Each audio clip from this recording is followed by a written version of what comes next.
নমস্কার বন্ধুরা, সম্পাস ভ্যারাইটি ব্লগে আপনাদের সবাইকে স্বাগত। তাহলে চলুন আজ ভিডিওটি এখান থেকে শুরু করছি। আজ আমাদের এখানে একজন ভদ্রলোক এসেছিল। উনি প্রায়ই আসে, কচু শাক যা যা শাক আছে ওই শাক নিয়ে উনি আসেন এখানে। লোকটাকে দেখলে একটু খারাপই লাগে, একটা চোখেও দেখতে পায় না। ওনার থেকে প্রায় আমরা রাখি, কিছু না কিছু রাখি। তা আজ কচু শাক নিয়ে এসেছিল, আর এখন তো প্রায় কচু শাক আনছে। তা আজ একটু কচু শাক নিয়েছি। আর কচু শাকটাও খুব ভালো, সাদা কচুটা না, কালো কচুটাই খেতে ভালো লাগে। সাদা কচুটা অতটা টেস্ট লাগে না, তা কালো কচুটাই এনেছিল। এবার রেখেছি, চলুন কেটে ধুয়ে তারপরে এবার আজ কচু শাকটা একটু অন্যরকম করে রান্না করব। আর কচু শাকটা আপনারা সবাই খেয়ে থাকেন, আজ আমি কিভাবে রান্না করি আপনাদের সামনে ওটাই তুলে ধরবো, আপনারা দেখতে থাকুন। কচু শাক কেটে নিয়েছি, এবার বালতিতে জল দিয়ে নিয়েছি। এবার ধুবো, দেখবেন আমি কি করে, কারণ আমি হাত দিয়ে ওটাতে আমার ভয় লাগছে, যদি হাত ধরে চুলকায়। তাই আমি এটা দিয়ে, আর আমি এটা দিয়ে ধুই বেশি করে, বেশিরভাগই এটা দিয়ে ধুয়ে উঠাই। এই কচু শাক কেটেই এনেছে, হালকা হালকা খোসাগুলো লেগেছিলো, ওগুলো আমি দা দিয়ে ছাড়িয়ে নিয়েছি। কাটতেও ভয় লাগে, যদি হাতে চুলকানো শুরু করে ব্যাস। এবার আমি এগুলো ধুয়ে উঠিয়ে নিই। আপনারাও যারা যারা ভয় পান কচু শাক ধরতে, তাহলে আমার থেকে শিখে নিন কীভাবে কচু শাক ধোবেন। খেতে তো ভালোই লাগে, খুবই ভালো লাগে। জল গরম বসিয়ে দিয়েছিলাম, জল গরম হয়ে গেছে। এবার একটু আমি নুন দিয়ে দেব, আর এখানে আমি কচু শাকগুলো দিয়ে দেব।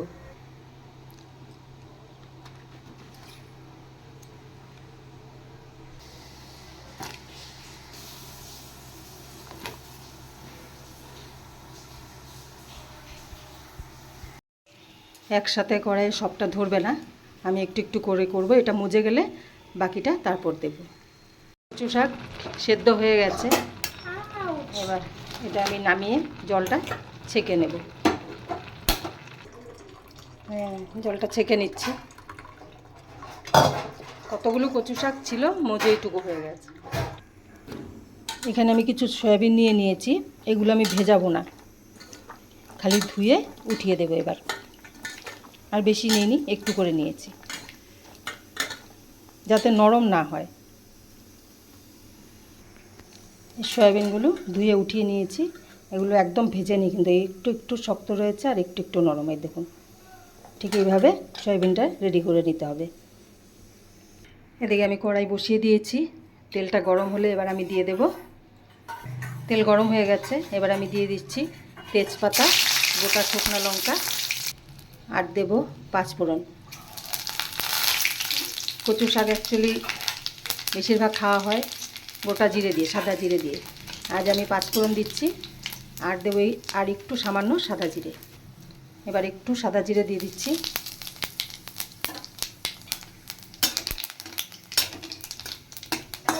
হ্যাঁ, আমি বলছি, দাঁড়াও। এবার দিয়ে দেব নারকেল ছাড়িয়ে কুচিয়ে রেখেছিলাম, নারকেলটা।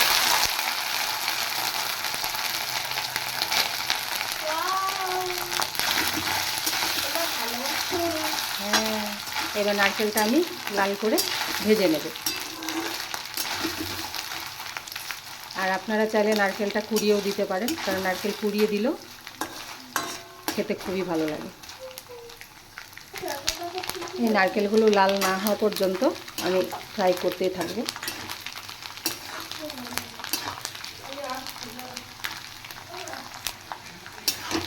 নারকেলগুলো লাল হয়ে গেছে, এবার আমি কচু শাকটা ছেড়ে দেব।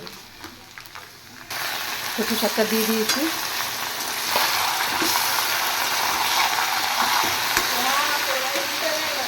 হ্যাঁ, কড়াই উল্টে যাবে এবার। এবার আমি পরিমাণ মতো নুন দিয়ে দেব। কচু শাকটা সেদ্ধ করার সময় নুন দিয়েছিলাম, কম করে দিয়েছিলাম। এবার আর একটু দিয়ে এবার আমি নেড়ে চেড়ে এটা একটু ঢাকা দিয়ে রাখবো।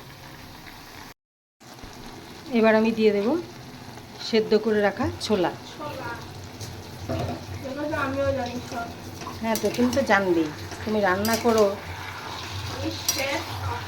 হ্যাঁ হ্যাঁ, ভুলে গেছিলাম। এটা অনেকটা জল ছাড়ছে, আবার ঢেকে দিয়ে রাখবো, তাহলে কচুটা ভালোভাবে সেদ্ধ হবে। ঢাকাটা উঠিয়ে দিয়েছি, এবার দেখি একটু নেড়ে।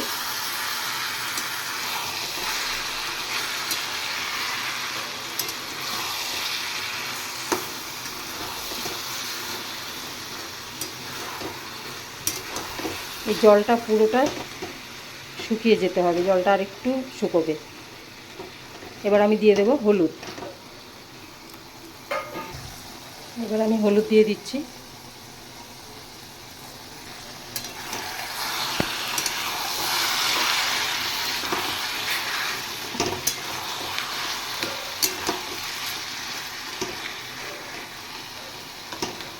এবার আর একটু ঢাকা দিয়ে দেবো। এবার জলটা শুকিয়ে গেছে, এগুলো তেল, এই দেখুন এগুলো তেল,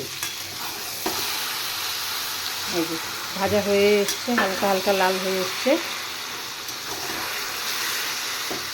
এবার আমি দিয়ে দেব পেস্ট করে রাখা কাঁচা লঙ্কা, আদা আর জিরের গুঁড়ো। জিরের গুঁড়োটা এখানে একসাথে মিশিয়ে রেখেছিলাম।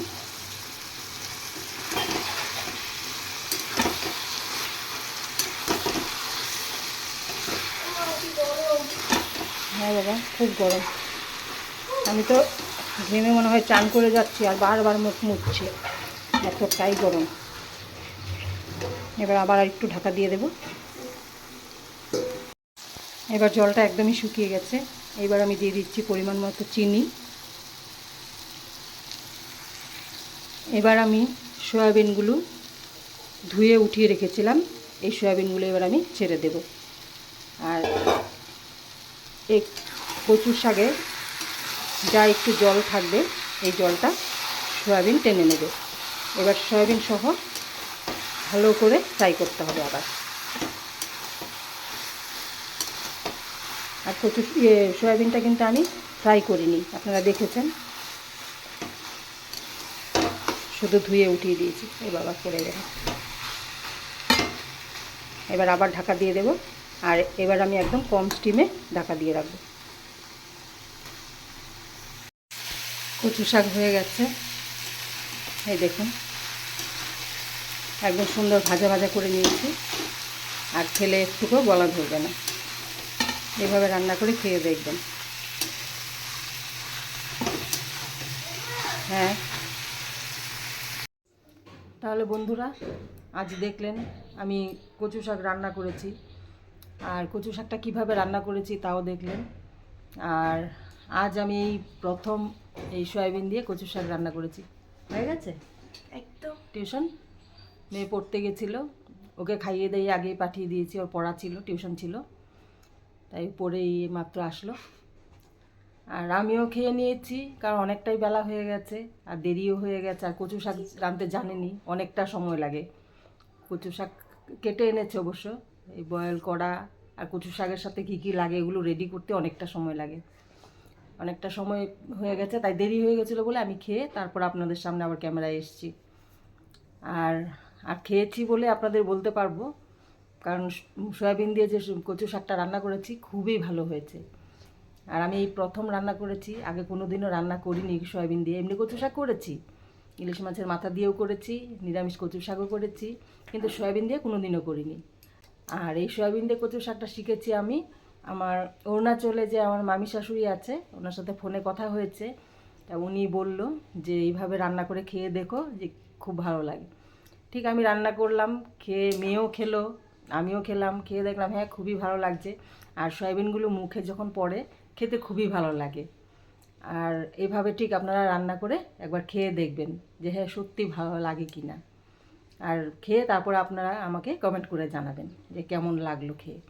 তাহলে আমি ভিডিওটা আজকে এখানেই শেষ করছি, দেখা হচ্ছে নেক্সট ভিডিওতে। আর আপনাদের যদি আমার ভিডিওটা ভালো লেগে থাকে অবশ্যই লাইক, শেয়ার আর সাবস্ক্রাইব করবেন। টাটা।